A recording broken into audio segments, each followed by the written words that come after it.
Hello, welcome back to Mapping Hour. This is episode 5, and the whole team is here, ready to rock and roll. And let's see if I can share my screen and make sure that we've got all of the elements ready in place for everybody. Once again, you can reach us at mappinghour@esri.com. And you can find all kinds of information. If this is your first time to see this, you can see us at esriurl.com/mappinghour. Reminder that you're going to need a login. You can use any org-based login, or if you don't have a login and you need a temporary one, you can find it by going to esriurl.com/mappinghour and filling out the survey there. Last time, we were working through map viewer presentations and scene viewer slides. That was really fun. And saving content created by other people or that you built, and then sharing that content, getting a short URL and taking a quick peek into what we're going to be looking at today. Last time, looking at the item details. This session will be focusing on metadata. Metadata and URLs, item IDs, item pages, tags, searching in groups. This is important stuff for making sure that the whole big infrastructure of ArcGIS Online works well and people get to learn from it and benefit from it. So, with that, I'm going to turn it over to Tom, who's going to get us started. And Tom, if you're ready, jump on in. Thanks, Charlie. What we're going to do is take a quick look at some metadata properties on typical GeoInquiry maps. At this point, hopefully everybody's comfortable with the idea that a GeoInquiry has both a PDF document as well as a map attached to it. And to get to my map, as per usual, I'm going to click through on my blue bar in this case and launch the map. And here's my map of climate change. Now this activity, as you may have noticed, is in the Earth Science collection.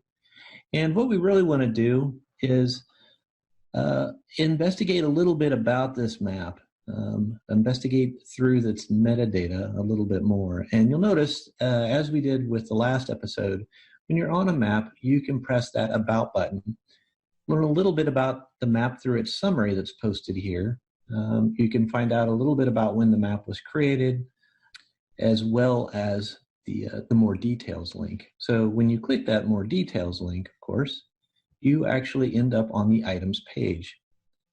Now, this is the item page for this map. And as we looked at it before, you'll notice that there is a summary near the top here. There is a description. Both of these, including its title, are useful for helping describe what is in that map. They're also used, particularly the description, to help identify the sources of data, as well as what has happened to the map in terms of who has created it and who has altered it over time. This helps a map user, other than yourself, for example, understand the map lineage and its data sources.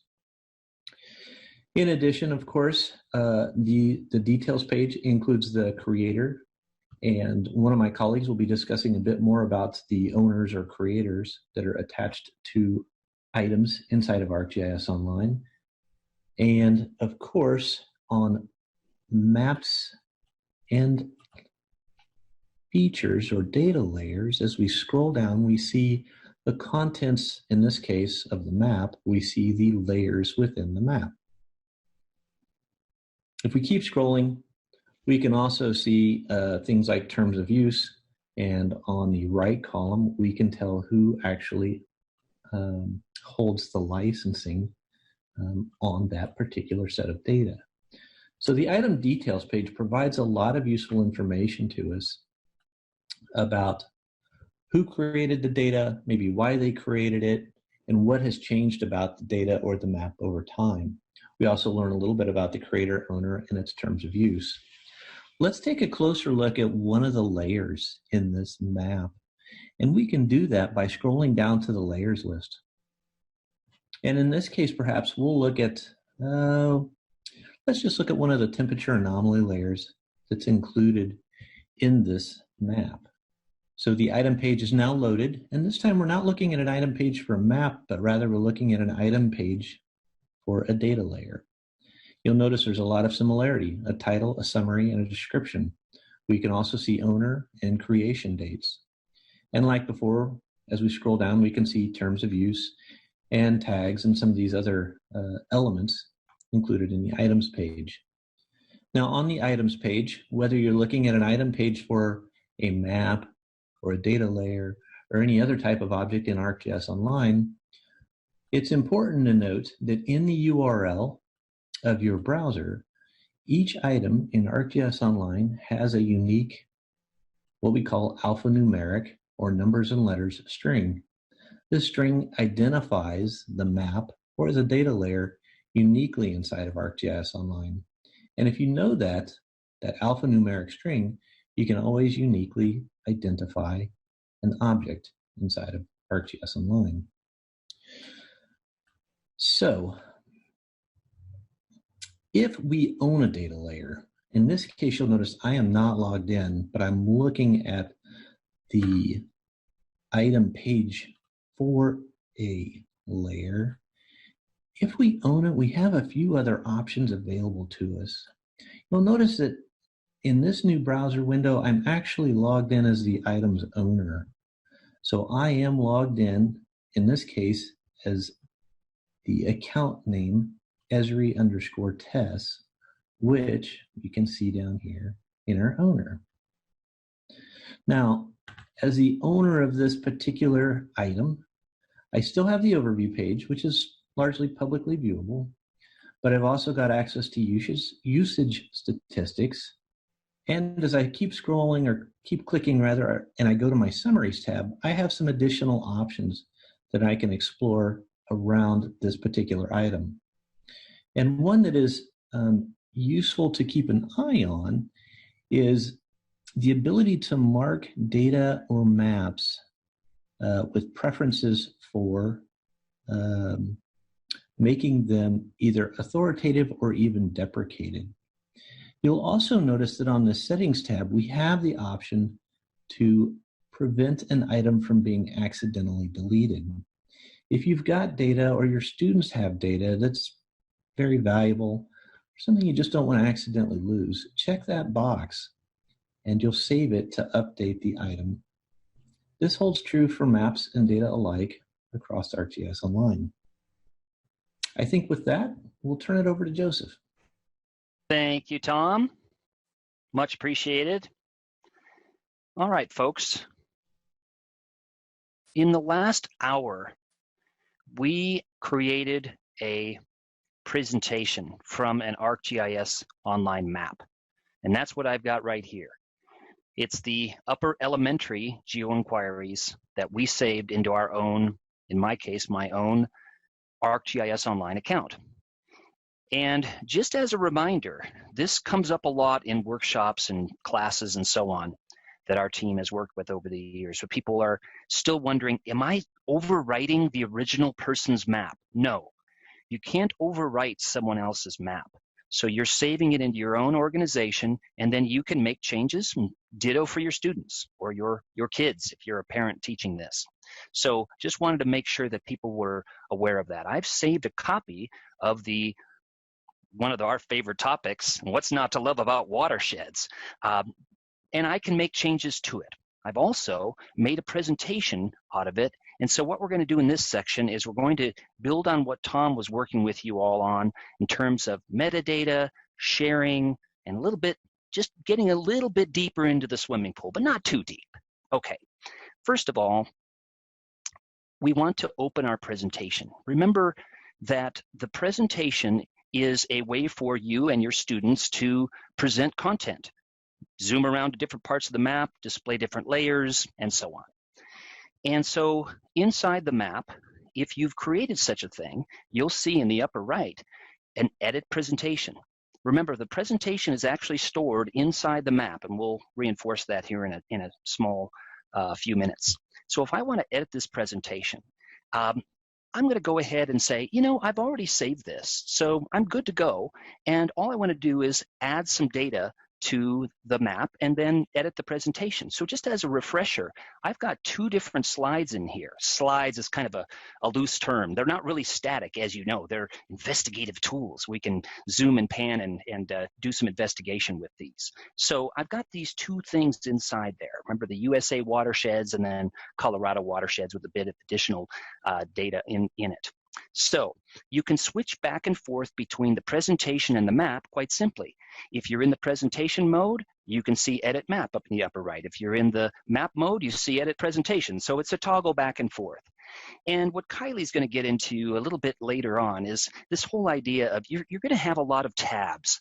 And so sometimes when you're working inside ArcGIS Online, it opens a new tab. Sometimes it keeps the same tab. So it's understanding tabs is actually a good thing to teach, and it's a good way of doing that inside these mapping tools. You will have a lot of tabs, as you can see all of our screens during the mapping hour. Okay, so now I'm back on the map. And remember, I can add now, because I've saved this into my own organizational account, I can add data to it. I'm going to go ahead and turn off my video so you don't see my big fingers here at the moment. I'm going to stop video. There we go. Now, let me go ahead and search for layers here. Now, just as a reminder, the default oftentimes is this My Own Content. So it's going to look in your own organizational account and your content first. But I want to go out to ArcGIS Online. It's a vast storehouse of information. One of my favorite things in here is something called World Hydro. World Hydro. It's, as the name implies, a hydrography or a river kind of a data layer. And as we'll get into here in future mapping hours, but I think we've already touched on it a bit, you've got a lot of different layers in here. Who are all these people? I'm going to touch on this in a bit. But one of the predefined layers that I've used many times in the past, and therefore I'm familiar with it, and Kylie mentioned it in the last mapping hour, I've got some content in here from Esri. So the Esri Hydro Reference Overlay. I'm going to go ahead and just hit the plus sign, and I'm going to add that in. Now, why do I want to do that? Because now I've got, let me turn off the hydro reference overlay and the watershed boundaries. If I zoom out a tad bit and then get this hydro on here, look, I've just got the Amazon, the Mississippi, the Ohio. What a great teaching resource. So instantly I've got a decent map with rivers on it, major rivers. And as you know, a lot of these layers are scale dependent. So if I zoom in, I get more detail. Well, we could spend the rest of the time just drooling over these rivers, right? But we need to move on. I'm going to change the base map, though, real fast into terrain with labels, because my objective in this particular lesson is to have students understand the relationship between elevation, watersheds, and rivers. Okay, so now I've got that hydro reference overlay in there. Very nice. So now I'm going to go back to the presentation and go ahead and save this map. Sure. I've added some data to the map, so I'm going to go ahead and save it. Now I'm going to go back to Edit Presentation, and I'm going to add one more slide into it.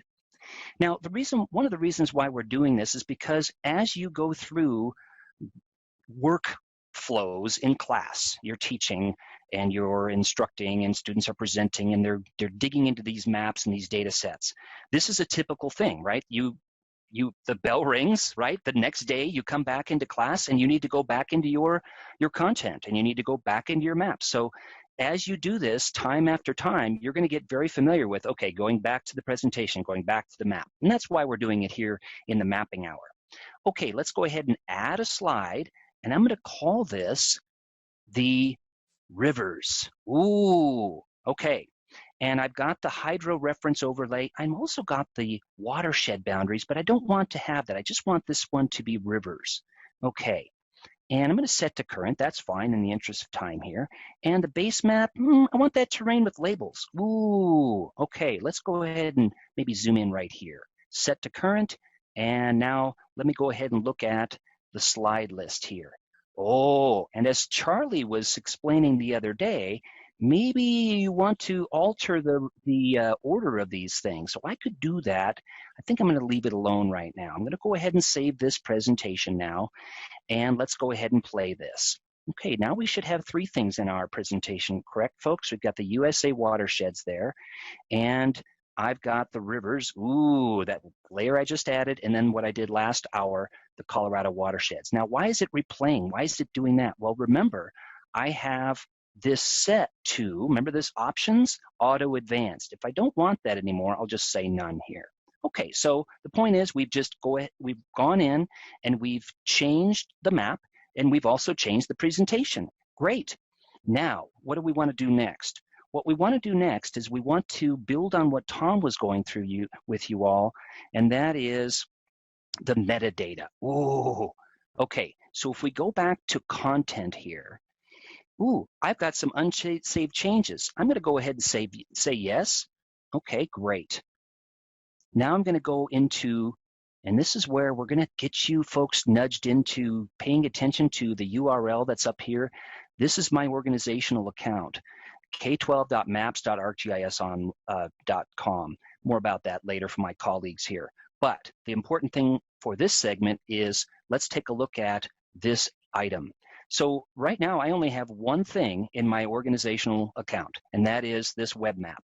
Hey, Joseph, where is the presentation? Remember, the presentation is part of the map, so you don't have another content item. You don't have another line here with the presentation. Now, later on, we'll build story maps, and we'll put tables in here, so you'll have additional things in here, but this is part of the metadata. So now let's say we want to go in here, and we want to look at the metadata page for this map item. In this case, it's a web map.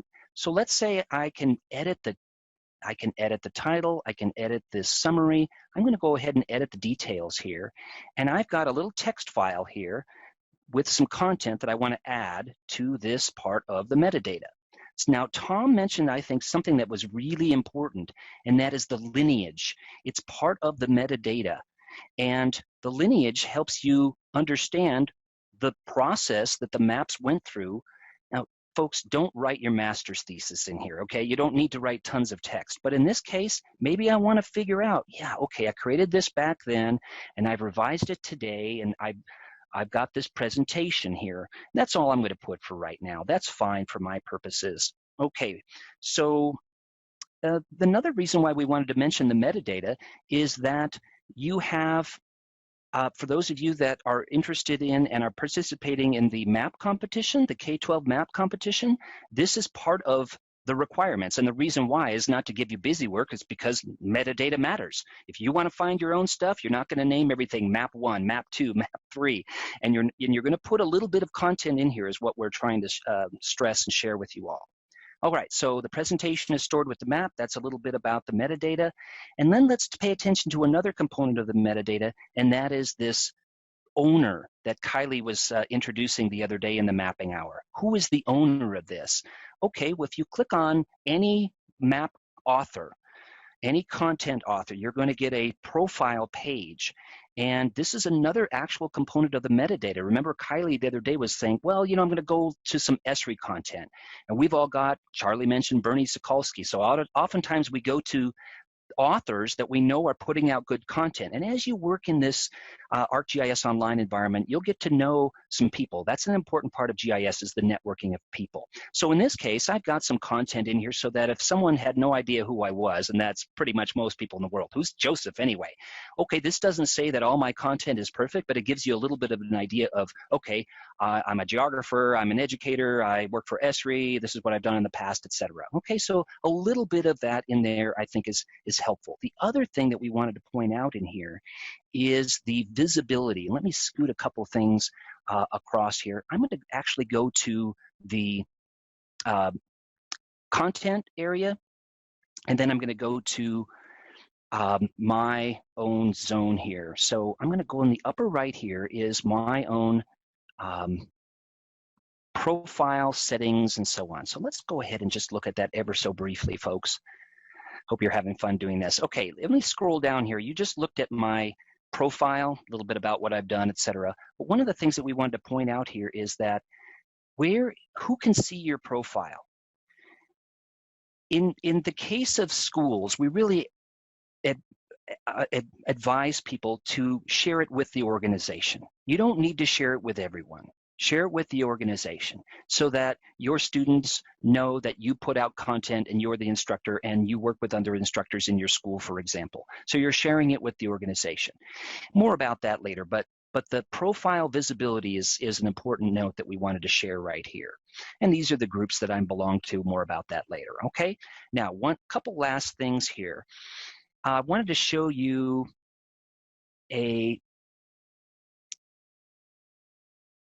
okay. Inside ArcGIS Online, there's loads of content. And I've been looking for tornadoes, let's say. Okay, so I see a bunch of stuff in here. NOAA, okay, I've heard of NOAA, the National Oceanic and Atmospheric Administration. That may lend a little bit of credibility. But for example, this NWS, CYS, NOAA, or James Newton, well, who's James Newton? If I look at James Newton, there's nothing that James Newton has listed. You see this profile here? There's no additional information. So this is part of your decision-making process of, okay, obviously James likes tornadoes and has made some maps, but can I trust them? This is, again, there's no blanket statement, yes or no. This is just another element for you to use in your assessment of looking at data. Last little bits, we will talk more about this in future mapping hours, but we have a whole body of content called the Living Atlas of the World. Ooh, the Living Atlas of the World. It's as marvelous as the phrase sounds. But in here, we have current weather and wind station data. Actually, Charlie showed this on the very first mapping hour. Hey, I can look at what the weather's like because we've got these live feeds coming in. And if I take a look at that feature layer and take a look at the metadata in there, this is just another example of a metadata page where the Living Atlas, one of the appeals of it is it has a lot of rich content in terms of layers, maps, and so on. But it also has decent metadata in it. So you can use that to decide, wow, these are the sources for the ocean buoys and the weather stations, and this is the area covered. So there's quite a bit of metadata, and that's one of the reasons why we wanted to talk about the Living Atlas later on. But that's just a couple of examples of maybe good data, good metadata, not so good metadata, okay? And that's all I wanted to share for right now. Thanks. Thanks, Joseph. That was great. So I want to expand a little bit on what some of the things that Joseph was talking about, and Tom, and we're just going to keep building this a little bit. So one of the things that both of them was talking about was the value of metadata for communicating about your data. And they talked a few times about evaluating your sources and things like that. There's another aspect to metadata that I want to go into a little bit more, and that's on finding content. Right? So when we were using things before, you saw, Joseph mentioned it a little bit, like there's the owner and how I searched on that before. Well, I could search on it because it's part of the metadata. So I'm going to go ahead and share my screen so we can look at some of these concepts.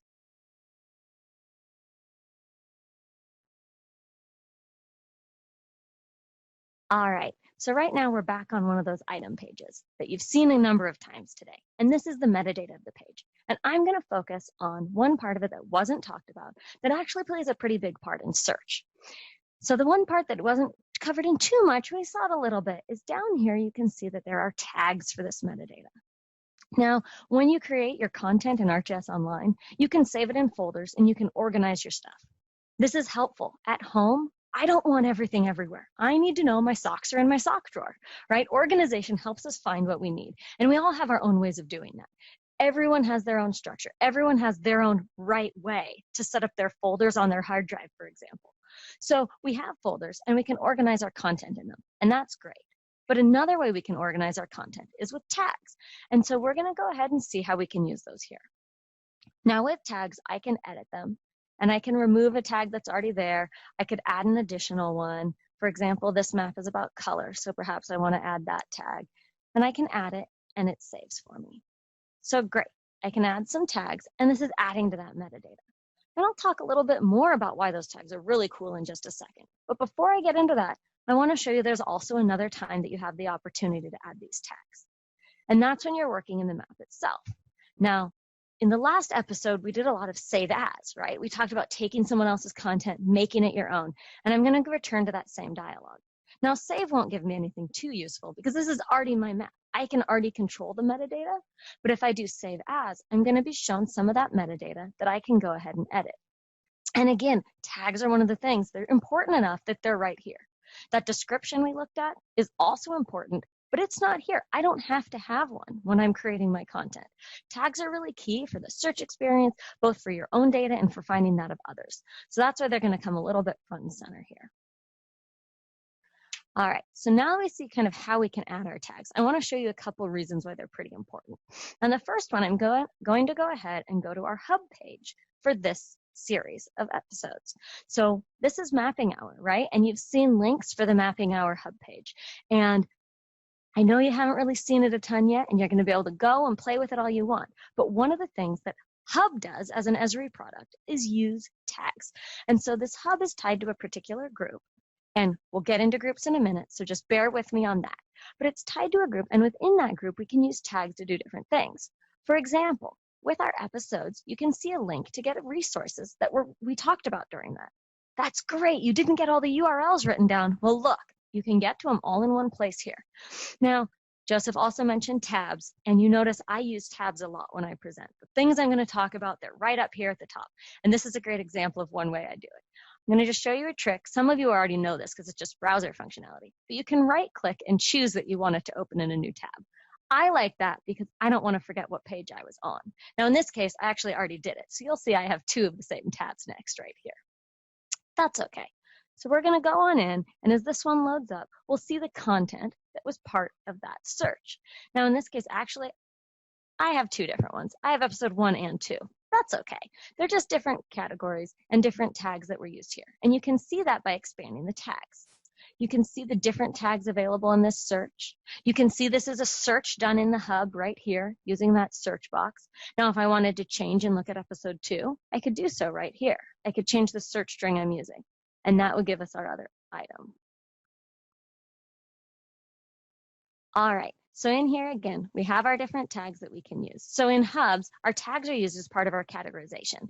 And so you're going to use that when you're working in the content. For example, if you want to find something that you saw in episode 2, try searching on the tag, because we're trying to be really good about using tags that are going to be useful for you.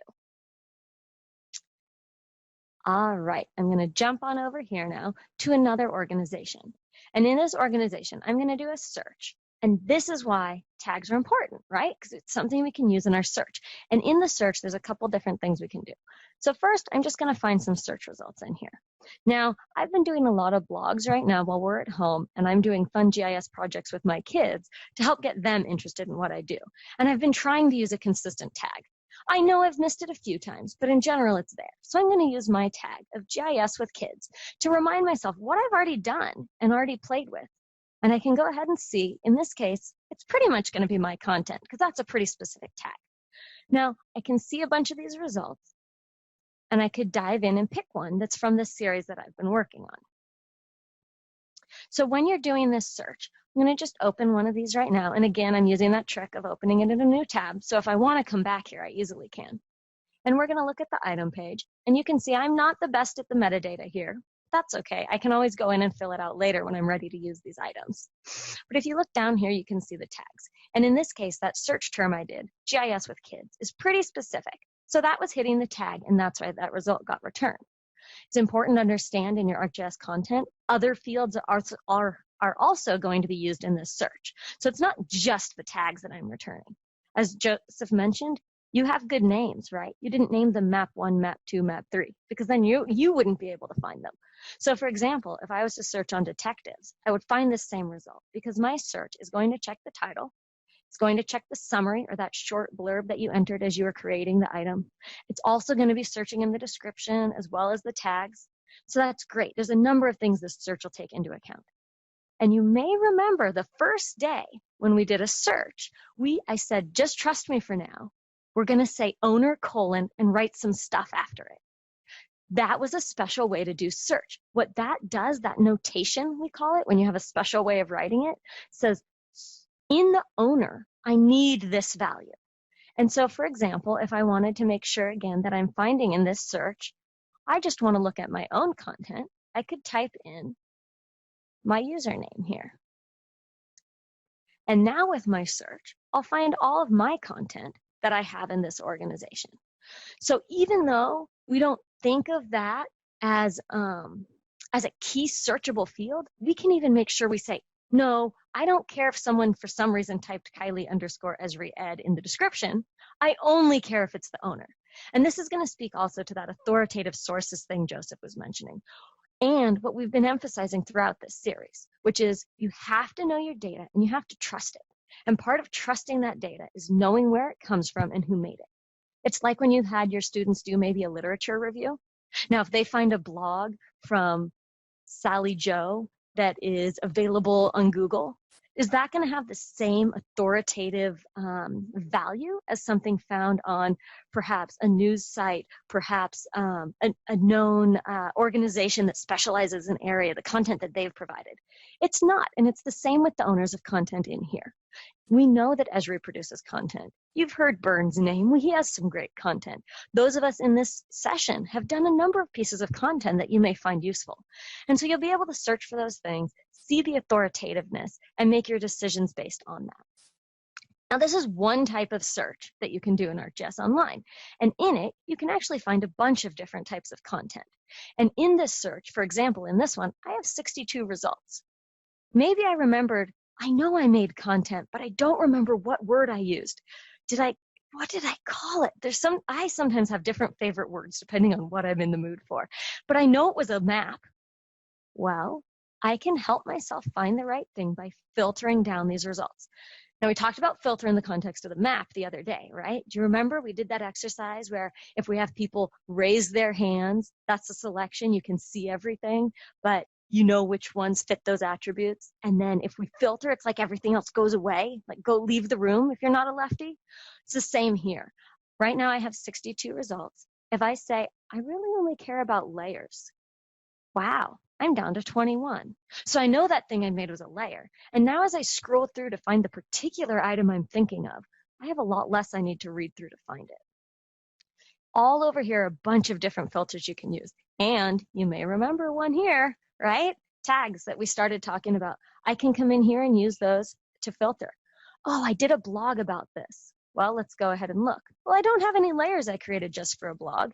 Now I can delete that filter and just see the other. So here are some ways that you can work with your content to take a search you've done and really make sure that you're finding the right content and also that it's authoritative, that you trust it, that you want to bring it in. When we talk about bring it again, I'm going to go ahead and show you another place that you can do some searches. So I'm going to jump over a few tabs here, and now we're in the map. We've seen this map in other episodes. I really like the colors. It's been a lot of fun for me lately.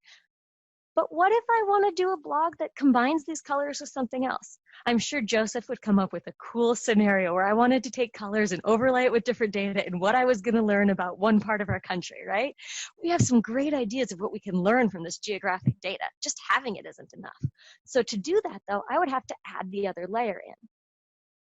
So if we go ahead in here and add, and I'm going to search for layers. You may remember this search as you've seen it before. But if I start typing and say I wanted to bring some information about population density in to maybe explain why different areas have more colors placed there than other areas. Because if we zoom in, we can see that, right? When we're looking at the US, there aren't so many colors here. We look over at Los Angeles, there's sure a lot there. Does population density play a part in that? So let's add that to our map. So I'm going to go ahead and search for population density. And I get no results.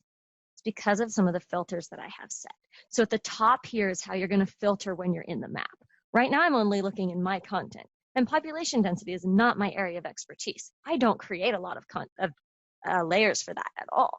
So I would need to check somewhere else. You have a lot of choices in here. Perhaps I'd found it before and made it a favorite. Perhaps it was a group, or I know it's in my organization. Joseph mentioned the Living Atlas. That has a great curated set of data. And in there, it's curated. That's really key because you know there's a little bit of authority coming to it. It's not just anyone throwing what they want in there. There are people watching what goes in, making sure it's good for you to use. Or you could search all of ArcGIS Online. You could say, you know, this is kind of informal. I'm not concerned with how authoritative the data source is. I can look at the metadata and decide for myself if it's the right source. So we'll go ahead and pick that option for now. Oh geez, 5,004 layers. I'm going to have to narrow this down. And you may remember that keyword that I was talking about earlier and that we used last time we did this search. I know Esri has a data source about this population density, and I trust those sources. So I'm going to go ahead and filter that by that, and I get a much more manageable list. So I can find the right information that I want to add into my map. All right, I'm going to jump backwards a little bit now, because there's one more key thing you should understand with search, and I find it easier to explain when looking at the results. And that's something that Tom mentioned a bit earlier about the URL. So he talked about how there's an item ID or that alphanumeric string in the URL. Now, in your search results, you can use that. In this case, when I'm searching in my own org, it's not quite as important. But if I can hover here, you'll see at the bottom, down in this left corner, the URL appears. Or in this case, I'm going to go ahead and open it in a new tab so we can just see the URL easily at the top of the browser. Go ahead and highlight it for you so you guys can see what I'm looking at. And I'm going to just emphasize some pieces here. So in addition to the item ID, which is that unique identifier that's going to be for this content throughout all of ArcGIS Online, you can see at the start of the URL, it says edresources.maps. What that means is this organization, edresources, has provided this content. So you can get a hint from that URL about where this item is coming from. And again, that's going to help you evaluate the sources that you're finding through your searches. I'm going to jump backwards again and find one of our other tabs. In this case, it's the search, but you can see at the start of this URL something a little different. And the reason I'm going to talk about this one is so you can just understand how this stuff works a little bit. So in this one, instead of seeing an organization name.maps, what you see is actually an organization name.hub and with some other information before it. Now, for those of you who aren't familiar with Hub, what it is it's a way to take all the stuff that you've created and create focused areas of it for specific audiences. In this case, we took content that's in the K-12 org and we made a mapping hour hub so that we could make sure that you guys are seeing the right content and information as you go through this series. So the hub's allowing us to do that. It's not the entire org. It's our special set just for you guys. And you can see that in some of these URLs. So I hope that helps you understand a little bit about the URLs, how tags are really going to help you with search, not to mention the fact that your metadata has to rock so people know if they can take your content and use it as well. All right, with that, I'm going to turn it back over to Charlie. What a great introduction this has been for looking at all of the information that is hidden, but it's there and it's influencing the way that we're interacting with ArcGIS Online. The fact that there's all of these elements that you can go in and investigate is really important, because when you start sharing content or you're looking at other content that other folks are sharing with you, it helps you really understand, yep, this is the stuff that I want to work with. I'm going to set these other things off to the side. I need to make sure that people who are in this group will be able to find the things that I want. Knowing how you search things can help you think backwards from that and say, if other people are going to be searching for this too, I got to make sure that I have the tags, that I'm labeling things properly, that I've got my own profile set up in a way that is going to be sensible for people to say, ooh, there's somebody who has been working with ArcGIS Online and knows what they're doing with it. So it's really important that you get to be comfortable with all of the information that exists here. Joseph talked a couple of sessions ago about the Geographic Information System. This is really a system that you're working with this information here. And it's that system that helps all of us find things, keep them organized. Boy, when I was a kid and when I was growing up, even in high school, I couldn't make sense of the world. It didn't make sense in my head. And it was not until I got into college and was taking some geography classes and I started recognizing, wow, there are patterns. I can understand how to find things. I can understand how one thing relates to another. It's these systems that make all of the information that everybody is working on able to be used to solve problems. We've got small little problems that we're dealing with. I want to put together a lesson for today I want to deal with a whole group of students inside my organization. So that brings me to thinking about, let me share my screen here. I want to call up my browser to walk through a little bit of thinking about your organization. This is a document that is a really useful document for people who are trying to understand this thing called an organization, an ArcGIS Online organization. It has a lot of information here for the people who are the real managers of the organization. But it really helps also to understand some things for the people who are just users of the organization who want to say, how does it work? How do I use what I get to do better? And so it walks through how do I think about GIS and teaching, and about ArcGIS Online and teaching, and an organization and teaching.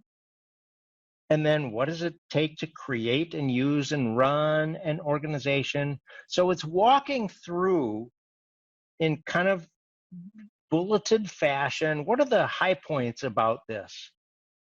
What your organization can be. Here's an example org, k12.maps.arcgis.com. Hey, that's the org that we're in, that we're using for this mapping our process. And how is an org constructed? This I saw presented when organizations first came out, and it was presented by one of the heads of Esri technology, and he's made it so simple. I couldn't wrap my head around it. And he said, an org is very simple. There are three things in an organization. There are people. People make items. And there are groups that contain items and people. Three things in an org: people, items, and groups. It's very, very systematically organized. Now, these groups have been mentioned today because you can share things within a group. Now, you can also share to the public, but does every homework assignment that every student has ever made need to be shared with the whole world? Kylie was talking about searching. If everything gets shared with the world and I go out looking for something, I'm going to have to deal with all kinds of debris out there. So maybe not everything needs to be shared with the organization. Sorry, with the world. How about with the organization? Does everything need to be shared with everybody in the organization?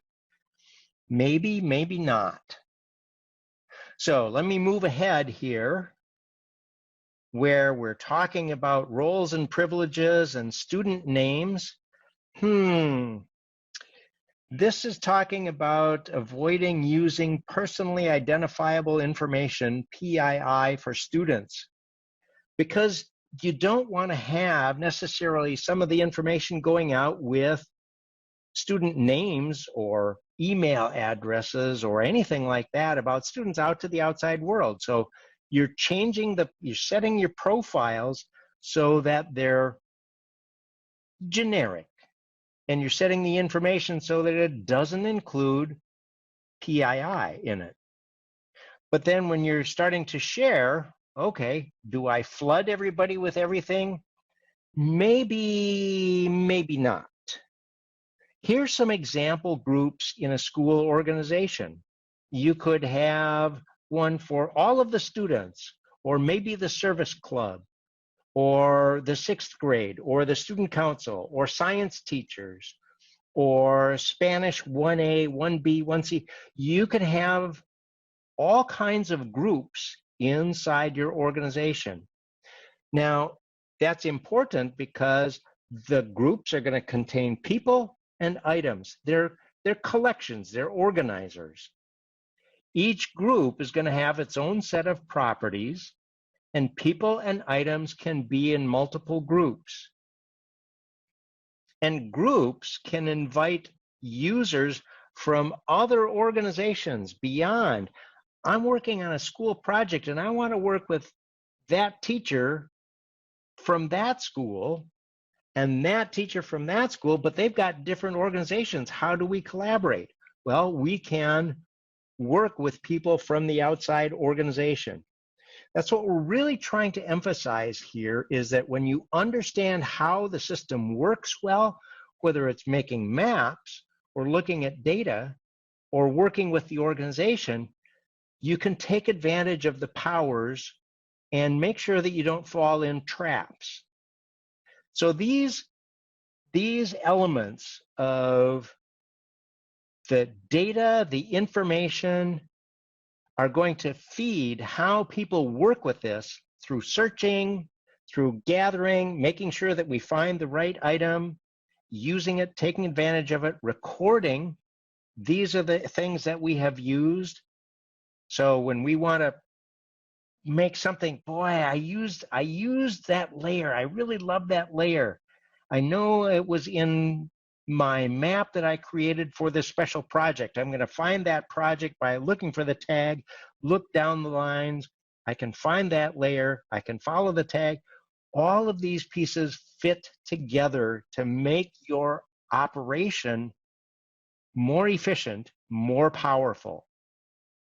So this document, this ArcGIS Online Orgs for Schools document, is a really useful one, and we're going to have the URL for it at the in the closing session, and maybe it's time for that right now. So let me get back to,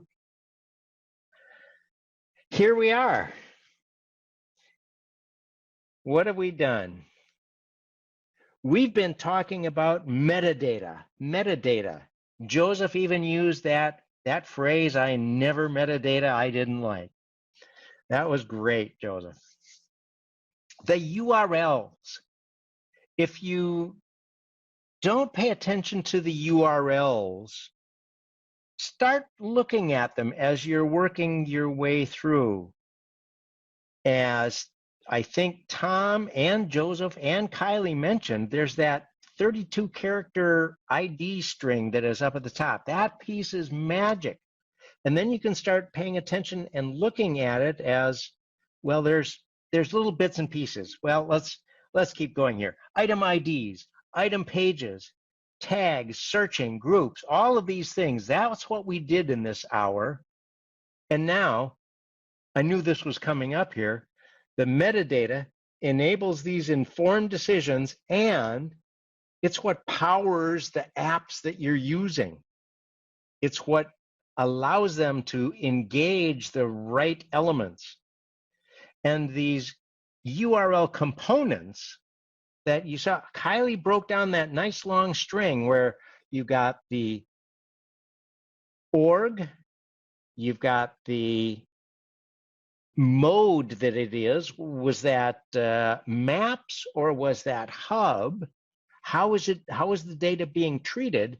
And then you've got something about the ID field. So look at the URLs, because they're going to be informative for you.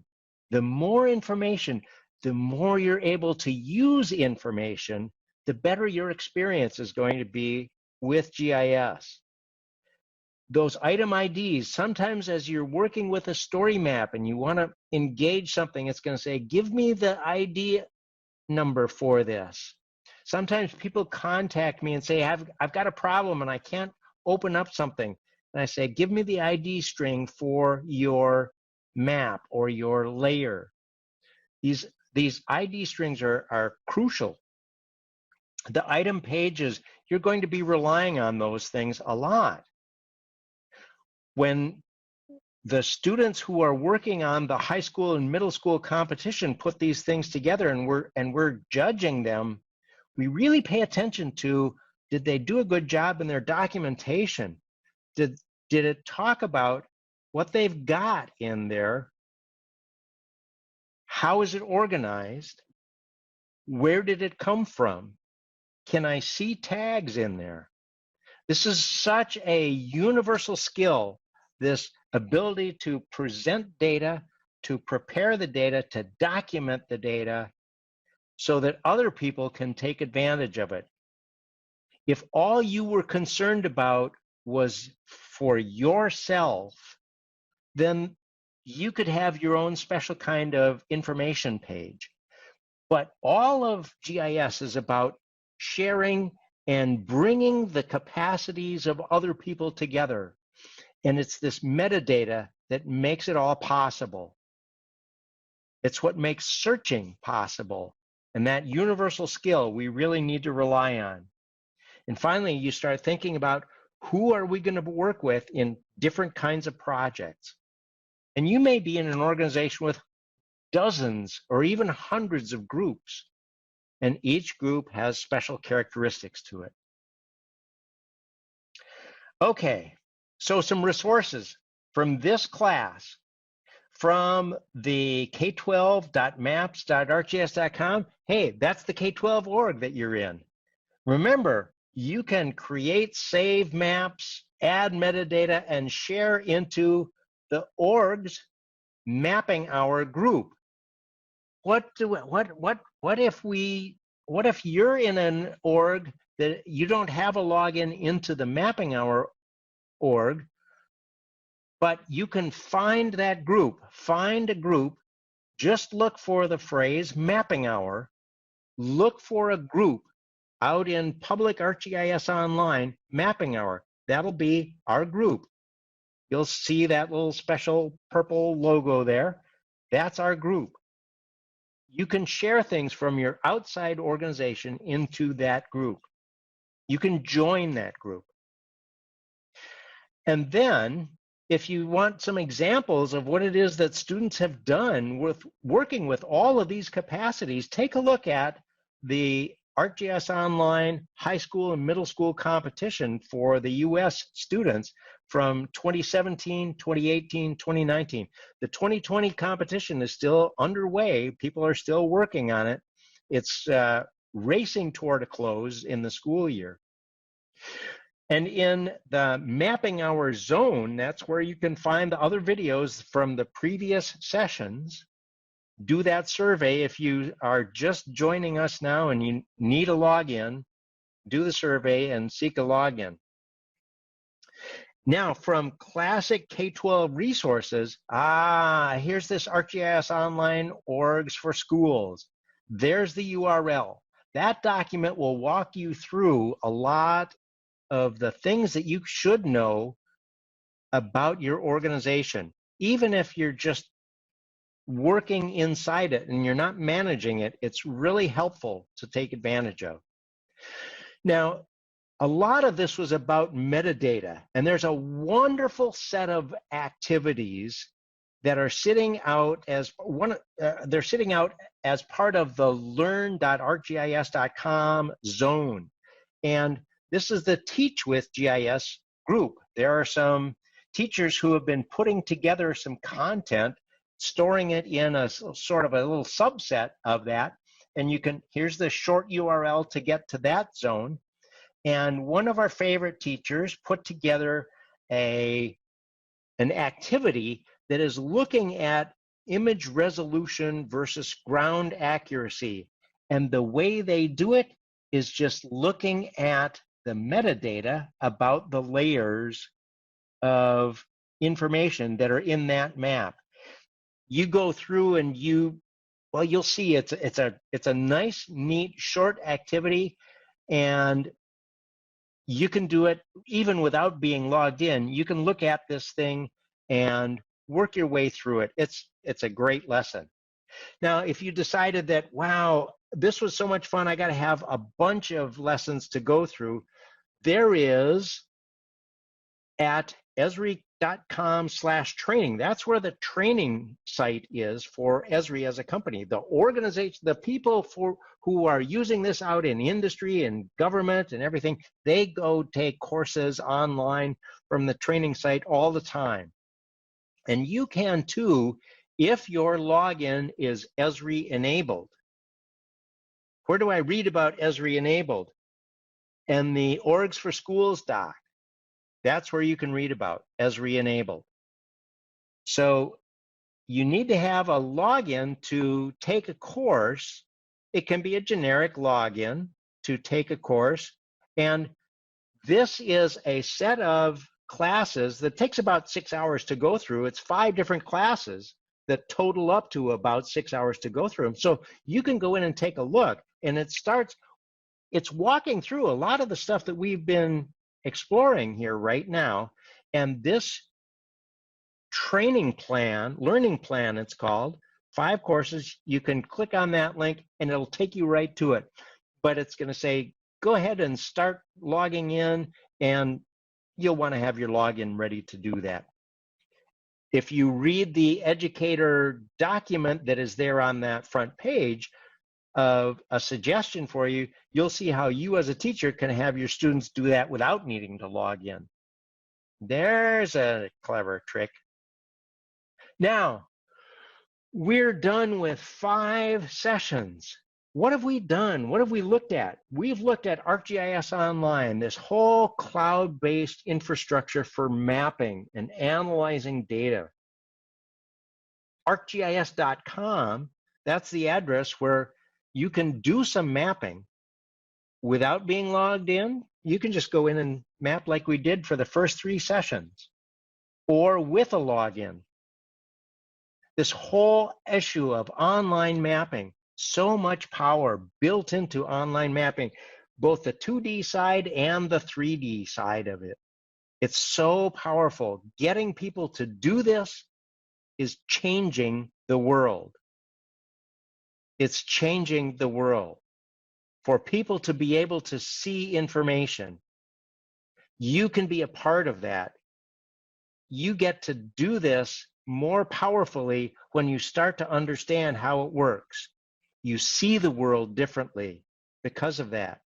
And when you create things and save them and share them with others, you're changing the world too. But people won't know it without being able to rely on that magical metadata. 5 sessions down, 15 to go. We look forward to seeing you for the next 5. Thanks, everybody. Great session. Bye-bye.